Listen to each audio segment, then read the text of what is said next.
ఎడారిలో సెలయేర్లు మే 17వ తేదీ. 40 ఏండ్లైన పిమ్మట సీనాయి పర్వతారణ్యమందు దేవదూత అతనికి అగపడెను.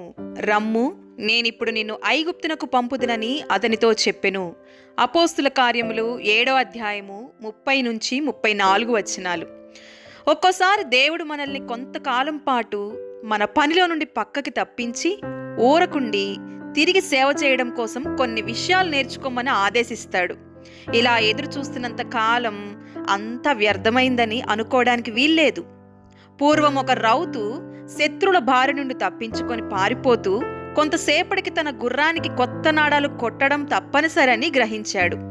అతని వివేకమేమో ఆలస్యం లేకుండా ముందుకు సాగిపోమ్మని గొడవ చేసింది.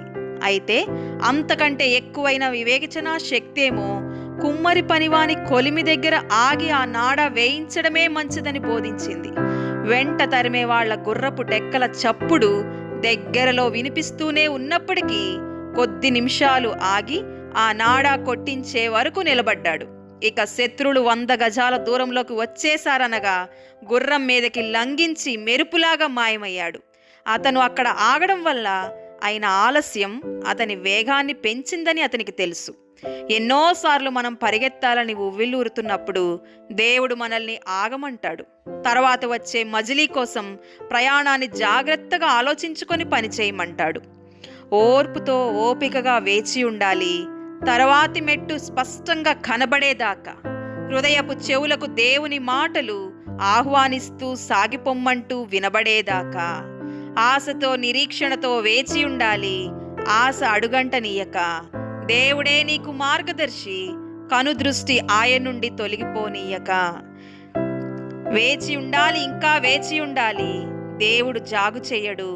ఆయన తలుపు తెరవడం కోసం నేను వేచి ఉన్నట్టు ఆయనకు తెలుసు. దొరికే దానికోసం వేచి ఉండాలి. దొరికేది ఒకవేళ ఈ రోజేనేమో. భవిష్యత్ ద్వారం దేవుడు తెరిచే క్షణం ఇంకెంతో ఆలస్యం లేదేమో. వేచి ఉండాలి. ఇంకా వేచి ఉండాలి. చాలాసేపు కనిపెట్టాము.